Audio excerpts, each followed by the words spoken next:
Hey, so I just finished reading Best Self, Be You, Only Better by life coach Mike Bayer. That's what that looks like. It's a pretty good book. So I'm just going to go through it really quickly. It's got a quote on the back. So you have some information on the book, title page. Looks like a short poem. Then we get to the contents page. I'll go through those points. We have a foreword, an introduction, discovering your best self. So chapter 1 is discovering your best self. Chapter 2 is understanding your anti-self. Chapter 3, your unique journey, the best self tenets of change. Chapter 4, identifying your obstacles. Chapter 5, then we get to 7 chapters that start with the spheres. So chapter 5 is first to 7 is the spheres, your social life. So I'll just show you that again real quick. See those spheres there? It's basically 7 chapters, so I'll just go through those. So chapter 5, the spheres, your social life. Chapter 6, the spheres, your personal life. Chapter 7, the spheres, your health. Chapter 8, the spheres, your education. Chapter 9, the spheres, your relationships. Chapter 10, the spheres, your employment. Chapter 11, the spheres, your spiritual development life. Chapter 12, so we move on past the spheres. It's assembling your best team. And chapter 13, the last chapter in this book, is 7 steps to acquiring your best self goals. Then we get to a conclusion and acknowledgements. So it starts with a foreword by Dr. Phil McGraw, a popular person. So the author says, let's do some quick math. If you're 25 years old, you've lived 9,125 days. If you're 40, you've lived 14,600 days. If you're 50, you've lived 18,250 days. Out of those thousands of days, I'll bet only a handful really stand out. Positive or negative, there are only a few red letter days, in quotes, that you define as life-changing. And that could be true for most people, because depending on how things went for you, everyone has a totally different definition for a set of things in their lives or in their life. So we get to another point. It says, Coach Mike is a true professional and Best Self is his Bible, his how-to, in quotes, manual on maximizing your potential by discovering the best person you can be in the most effective way you can. That's the foreword. Then we get to the introduction. Focus here. Okay, I'm gonna skip through some of these points. So he talks about a story, an experience that he went through. He's doing charity work and he landed in a different country and went to the restroom, standard restroom. And he said he was there in Asia to serve others and not to celebrate himself. So I guess he went there to do charity work to Asia. So skim along here, skim along. And then so we get to another point. It says what he gained from that trip and from every other that has followed is a deep understanding of the people's needs there, and that helping them is part of a larger purpose for his life. So he felt like a personal calling from this. And so we get to another point. The pieces of the puzzle became clearer to him on that trip, and it's a continuing journey fueled by his desire to help change the course of people's lives. So I think deep down, that's a very common thing. So he said he spent about half of his career in the trenches with people who are at their lowest points, helping them dig their way out. And for the other half of his career, he's helped people who weren't necessarily at low points, but who knew they could be happier in life, just didn't know where to start. Many of those clients came to him in unexpected ways, and I believe opportunities have arisen in his life because he believes that opportunities has risen in his own life because he stayed open to them. So that's a good point. let's skip along here. So he says he created the cast on tour. It's called Cast, and he did a 70-city event with motivational speakers who had stepped out of their own darkness into the light. He said over 30,000 people attended the events, which sold out almost as soon as they announced them. And he mentions how people are thirsty for knowledge about how to live a better life. He had dozens of people approach them after these events and tell them they had never talked about the emotional struggles they'd been enduring. But now they're ready to make a change and get aligned with their best selves. It fuels him, the author, onward to witness that moment of connection, that powerful breakthrough where suddenly someone gets into sync with their own life's purpose. Everyone can be their best self. They just have to be very clear what their best selves look like and find a way to embrace that version of the person they are. And that's a good point. And we get to another point here. It says, his friend Dr. Phil always says you can't change what you don't acknowledge. That's true. So we get to chapter 1, discovering your best self. And a point here says your some experiences, thoughts, feelings, genetics, and spirit are yours alone. There has never been another you, nor will there ever be, which is true. Everyone is uniquely their own person, their own character. And he says, life happens around us, and through our experiences, we define who we are or who we believe we are, which is very true. So another point, it says, this book can give you that clarity so you can both face and resolve those problems effectively, whether you're hoping to, and he lists a whole bunch of goals. Have better friends, improve your relationship with yourself in terms of your inner dialogue or compassion for yourself, prioritize your health in a meaningful way, evolve more in your life by expanding your knowledge or understanding, comprehending of your world, improve your relationships, have a fulfilling career, develop a strong sense of spirituality. So I'll just show you what that looks like. That's the list. You see, I just read through one by one. Then we get to the next point. He talks about the 7 life spheres, an acronym that stands for the following segments of your full life.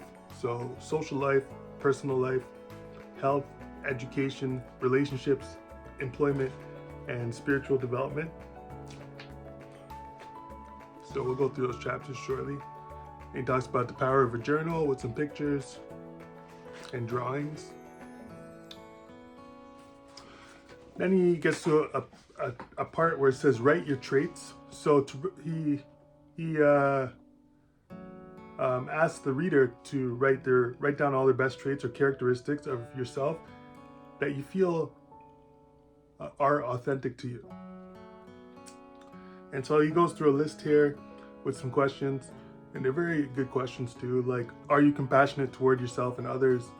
Are you optimistic, always looking on the bright side or for the silver lining? Are you forgiving towards those who have tried to hurt you? Are you brave in that you speak up for yourself or someone else? Are you imaginative, often thinking outside the box? Do you act kindly toward others even when no one is looking? Do you demonstrate efficiency at work?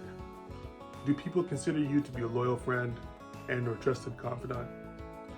Are you creative and often express your creativity? Do you try to resolve conflicts as they arise? So yes or no answers are standard to these kind of questions.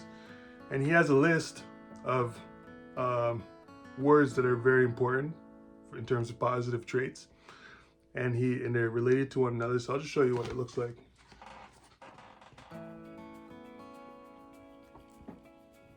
Okay. So these are all important words. Well, so I won't go through all of those. Then we get to an exercise. It's called an exercise. So it says create your best self. And there's some standard questions in here for the reader to go through. And we get to another point where he says for him, the author, his best self, he likes to, I guess, call a wizard named Merlin. Merlin, and he says he's always been a bit of a nerd when it comes to fantasy games. For years, he's played a role-playing card game called Magic: The Gathering, and so that's where the wizard character Merlin comes from. So that's interesting. I'm sure everyone has like a hidden character within themselves in their mind that not everyone may be aware of, or it's just a character who they spent time with in a TV show when they were younger, or something like that. So we get to some points called some sub points called the first one's gratitude, and then he talks about someone named Eddie and Eddie's gratitude list. So things to be grateful. It's just a standard list. For Eddie, there's family, job, health, friends, education, Hispanic culture. I guess he's Hispanic or Spanish. Speaking 2 languages and his physical abilities. So those are all things to be grateful for. Then he goes through some other characters' lists. Then we get to chapter 2, and it's called Understanding Your Anti-Self. And there's some good points in here. He talks to his friend Suzanne, who is describing their anti-self. So he says, let's create your anti-self character. And then they go through this sort of like a question and answer period where they identify and define this character. And for Suzanne, her character, or alter person, or alter ego, is named Regina. And so Suzanne says it's sort of like anytime that she's feeling completely fed up, like she's just taking it, but can't take one more second of whatever is frustrating her. Then she turns into Regina, and then I guess that's who she is to everyone around her. So that's like your anti-self, somebody you don't necessarily enjoy, or a part of you that you don't necessarily enjoy being like, but it just, it's part of your character based on the history you went through.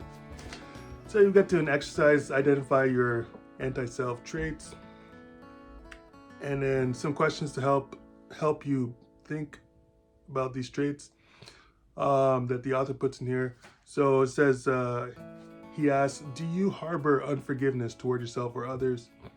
Are you quick to anger? Do you often knowingly make unhealthy choices? Are you impatient much of the time? Do you act like a know-it-all? Do you often give up before accomplishing a goal? Do you believe you are not good enough? Do you often act selfishly?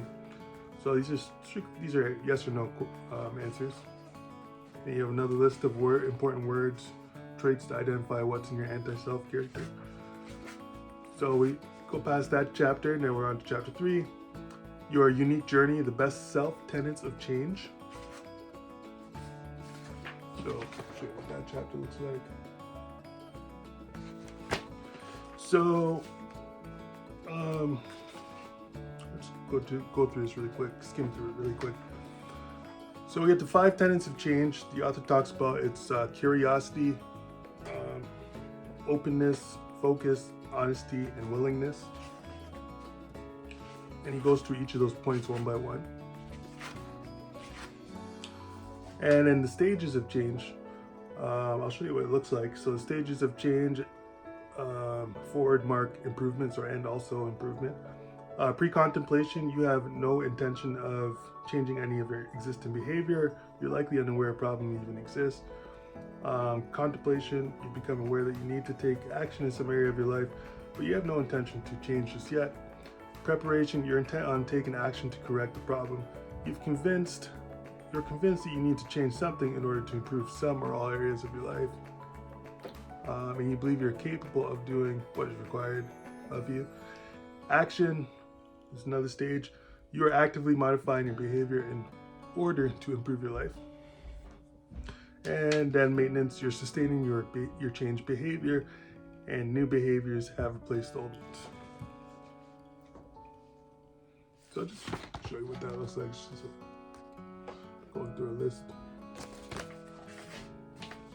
So skim along here. So chapter 4 is identifying your obstacles or one's obstacles. And he talks about ego versus your best self. It's your choice.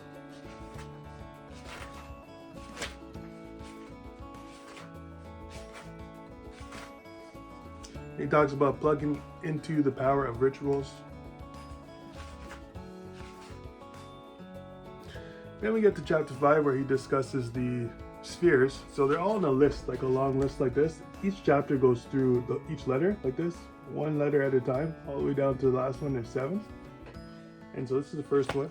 Your social life. And he talks about the sphere stands for social life, personal life, health, education, relationships, employment, and spiritual life.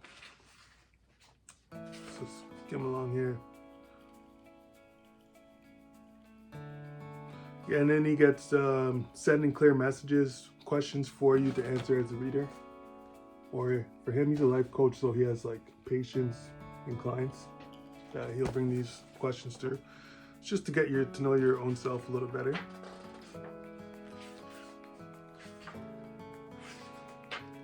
Skim along here. See what else he discussed or what else they discuss in here. So then we get to chapter 6, personal life of the spheres. So you can see it just goes down like that. Yeah. Skim along here. So he discusses self-care.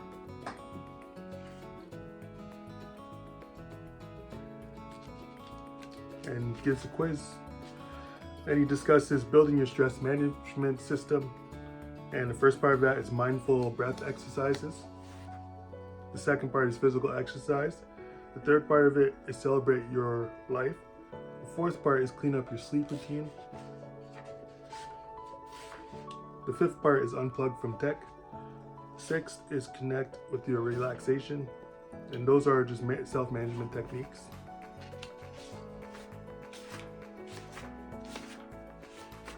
You get to chapter 7, your health.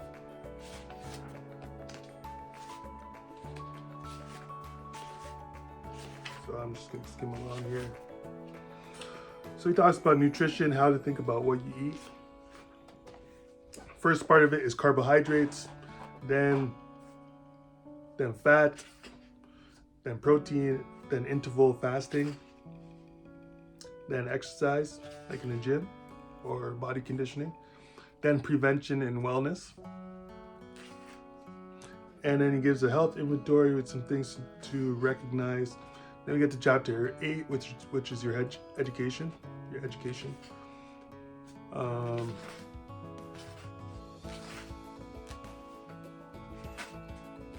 see where the points are.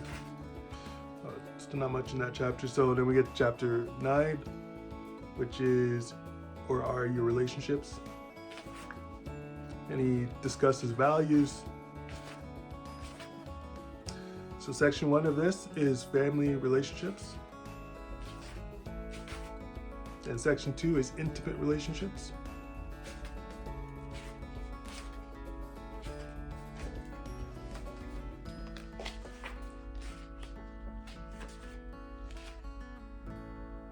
Then he discusses parenting as your best self.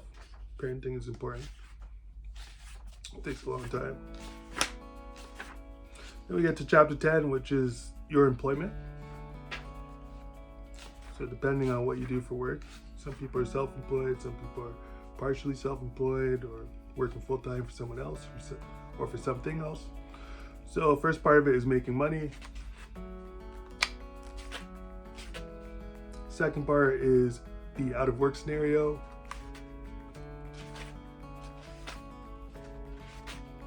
And we get to chapter 11, which is the end of the spheres list.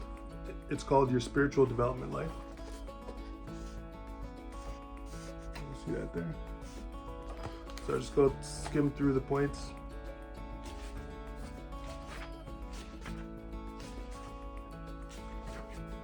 So it discusses cultivate your spirituality.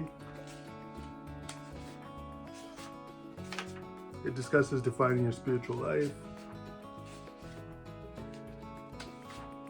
Then we get to chapter 12, assembling your best team.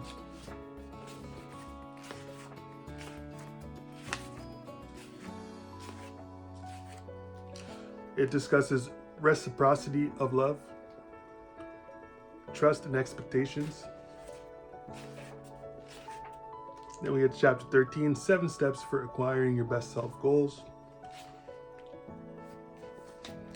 And so I'll just show you what that looks like. Good.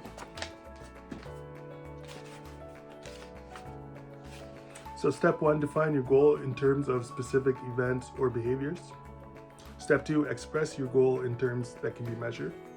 Step 3, choose a goal you can control. Step 4, plan and program a strategy that will get you to your goal. Step 5, define your goal in terms of steps. Step 6, assign a timeline for your goal. Step 7, create accountability for progress toward your goal. That's important. That's a 7-step goal acquisition, or the 7-step goal plan. But then he also adds an acquisition worksheet for the reader if they want to use it.